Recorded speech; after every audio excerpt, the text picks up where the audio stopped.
Astro coach learners, आपने basic understanding बहुत सारी ले ली है अभी तक कि भाव क्या हैं, राशियां क्या हैं, और हम एक बहुत इंपॉर्टेंट कॉन्सेप्ट के बारे में बात कर रहे हैं जो है गोचर। अब गोचर क्या होता है? जिस समय पे आपका जन्म हुआ उस समय हमने जो इनपुट्स डाला, मतलब उस समय किस लॉन्गिट्यूड लैटिट्यूड पे थे, नक्षत्र और ग्रह किस पोजीशन पे थे जिस समय आपका जन्म हुआ, वही आपका लग्न है। सो ट्रांजिट प्लैनेट्स हमेशा घूम रहे हैं, ट्रांजिट हो रहे हैं। ट्रांजिट या गोचर एक ही बात है। तो जो ग्रह जो गोचर कर रहे हैं उस समय एक पर्टिकुलर स्नैपशॉट मैंने लिया और हमने लिया, उसको हमने गोचर का नाम दिया। तो आज हम समझेंगे कि गोचर समझते कैसे हैं। आपने कई बार सुना होगा, कई बार लोगों को बोलते सुना होगा कि सूर्य मकर राशि में प्रवेश कर गया, या गुरु मिथुन राशि में प्रवेश कर गया। तो राशि में प्रवेश कर गया, किस नक्षत्र में गया, किस नक्षत्र के किस पद में है, वो सारी चीजें हमें आज के इस वीडियो से समझ में आ जाएंगी।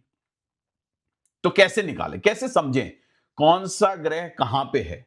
तो हम क्या करेंगे, एक करंट पीरियड का एक चार्ट बना लेते हैं। तो जो भी सॉफ्टवेयर आप यूज कर रहे हैं, आपने करंट पीरियड का चार्ट बनाया और हम ये सॉफ्टवेयर यूज कर रहे हैं। तो ये करंट पीरियड का जैसे ही हमने चार्ट बनाया, आपने देखा ये जनवरी 17 2026 का चार्ट बनाया, जो कि आज का समय है।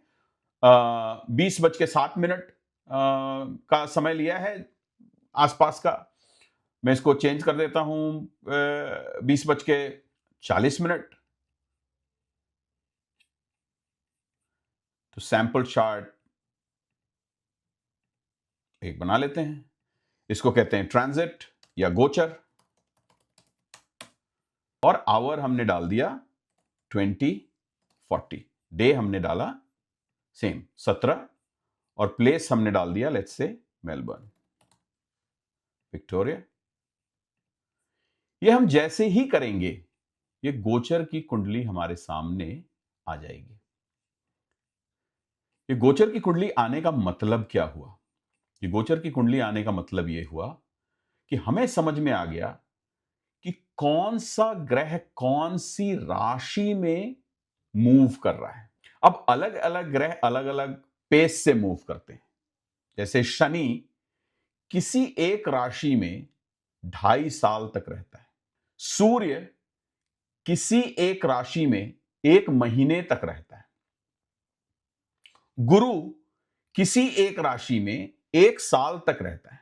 तो इसी तरीके से और बाकी ग्रह जो है सो 15 दिन से लेकर के 45 दिन तक अलग अलग वैरिड टाइम के लिए एक पर्टिकुलर राशि में रहते हैं। चंद्रमा सबसे फास्टेस्ट है, 2 से 2.5 दिन एक राशि में रहता है। तो अभी का जब हमने स्नैपशॉट निकाला तो हमें यह समझ में आ गया कि अगर हम इस चार्ट को पढ़ें और आप बेसिक्स अगर अंडरस्टैंड करते हैं, और अगर नहीं करते, आप इस चैनल पे आ गए हैं डायरेक्टली इस वीडियो के ऊपर, तो आप बेसिक्स को पहले पढ़ लीजिए और आप वापस आ सकते हैं।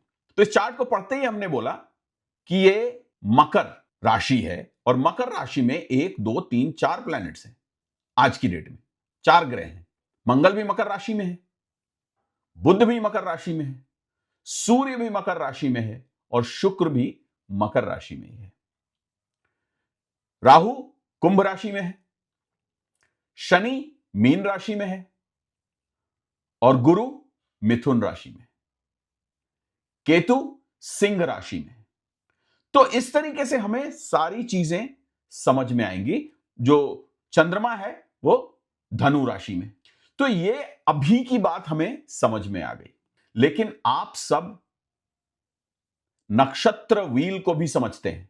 एस्ट्रो कोच के नक्षत्र व्हील को अगर हम देखें तो हम ये जानना चाहते हैं, एग्जाम्पल के तौर पे अगर हम ये जानना चाहते हैं कि भाई सूर्य, हम समझ गए ये तो मकर राशि में है, बट मकर राशि में कौन से नक्षत्र में सूर्य है अभी और कौन से पद में है, वो भी हमें इस चार्ट से ही समझ में आ गया। सूर्य मकर राशि में है, कैप्रिकॉर्न इंग्लिश में बोलते हैं, और कौन से नक्षत्र में है? उत्तर आषाढ़ा नक्षत्र में। उत्तर आषाढ़ा के कौन से पद में है? सेकंड पद में। तो नक्षत्र व्हील पे चलते हैं और उसके थ्रू इसको समझने की कोशिश करते हैं। तो हम क्या कह रहे हैं, सूर्य, सबसे पहले तो सूर्य मकर राशि में ट्रांजिट कर रहे हैं, गोचर कर रहे हैं, और उत्तर आषाढ़ा के सेकंड पदा में, दूसरे पद में, यानी हमें यह समझ में आ गया कि सूर्य जब भी, या कोई भी प्लैनेट जब भी कोई मकर राशि में आएंगे, तो मकर राशि या तो वो उत्तर आषाढ़ा के सेकंड पद से शुरू होते हुए धनिष्ठा के 1 और 2 पद तक आएंगे। ये 9 पद होते हैं टोटल। आपको अगर इस चीज के बारे में पूरी जानकारी चाहिए तो ये फाउंडेशनल कोर्स में पूरी डिटेल दी गई है। बट अभी हमें यह समझना है कि मकर राशि में तो हैं, लेकिन मकर राशि के उत्तर आषाढ़ा के दूसरे पद में है आज की डेट में सूर्य। तो यहां तक की सूक्ष्मता हमें समझ में आ जाती है। यही नहीं, सिर्फ सूर्य ही नहीं, बाकी भी ग्रह कहां कहां पे हैं। चंद्रमा कहां पे हैं? धनु राशि में हैं, और किस नक्षत्र में हैं? पूर्व आषाढ़ा में हैं और दूसरे पद में हैं। उसी तरीके से मंगल मकर राशि में ही हैं, उत्तर आषाढ़ा में हैं, दूसरे पद में हैं। जो बुध हैं मकर राशि में ही हैं, उत्तर आषाढ़ा में हैं, दूसरे पद में हैं। यानी ये सारे ग्रह मकर राशि में बैठे हैं, और मकर राशि के अंदर अलग अलग नक्षत्र और अलग अलग पद पे हो सकते हैं। जैसे हमने ये देखा कि सूर्य भी उत्तर आषाढ़ा में है, मंगल भी उत्तर आषाढ़ा में है, और बुध भी उत्तर आषाढ़ा में है, और सभी जो हैं दूसरे पद दूसरे पद दूसरे पद पे हैं। लेकिन ये जो शुक्र हैं वो मकर राशि में ही है, उत्तर आषाढ़ा में है, लेकिन तीसरे पद पे चले गए हैं। तो इसका मतलब क्या हुआ कि सभी जो ग्रह थे, बाकी 3 ग्रह थे, सूर्य, मंगल और बुध, उत्तर आषाढ़ा के दूसरे पद पे, समवेयर यहां पे ये ट्रांजिट कर रहे हैं। लेकिन जो शुक्र है वो उत्तर आषाढ़ा के तीसरे पद पे चल रहे हैं। इस कॉन्सेप्ट को समझना बहुत जरूरी है कि ट्रांजिट या गोचर, आप जब भी सुने, आप सुनेंगे गोचर हो रहा है, और इन गोचर का मतलब इन गोचर से ग्रह अलग अलग पोजीशंस पे जा रहे हैं, उसका क्या प्रभाव है और आपकी कुंडली से इसका क्या लेना देना है। इसका हम एप्लीकेशन अलग अलग जगह यूज कर सकते हैं।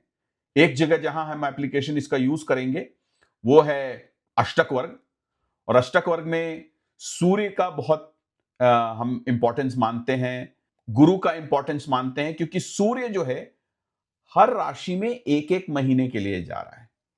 और वही एक्सप्लेन करता है कि जैसे सूर्य यहां मकर राशि में है, तो सूर्य घूम करके मकर राशि में 12 महीने में आएगा। यानी 1 2 3 4 5 6 7 8 9 10 11 12 महीने में यह वापस घूम करके आएगा। एंड दैट एक्सप्लेन्स कि जिस दिन आप बर्थडे मनाते हैं, अपना जन्मदिन दिवस मनाते हैं वेस्टर्न के हिसाब से, तो जिस दिन सूर्य है उसी दिन वापस जो सूर्य आया, वापस उस राशि में सूर्य आ गया, 365 दिन के बाद आप अपना एक बर्थडे मना लेते हैं वेस्टर्न पद्धति के हिसाब से। तो इसका जो यूजेज है ट्रांजिट का, अलग अलग पद्धति में कर सकते हैं। एक जगह जो हम यूज करेंगे वो है अष्टक वर्ग में। मैं अष्टक वर्ग का कॉन्सेप्ट आपको बताने जा रहा हूं अगली क्लास में, लेकिन उससे पहले मैं एक फाउंडेशन आपको देना चाह रहा था।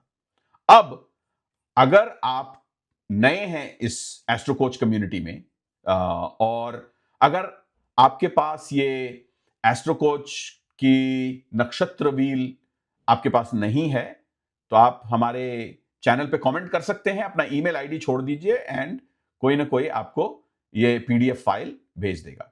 फिलहाल आप ये जरूर समझिए कि नक्षत्र, ग्रह और गोचर, हर ग्रह गोचर कर रहा है at any point of time. इस चीज को समझिए। हम इसका इस्तेमाल जो है, हम इसका यूज जो है अष्टक वर्ग में करके आपको अगली क्लास में मिलते हैं।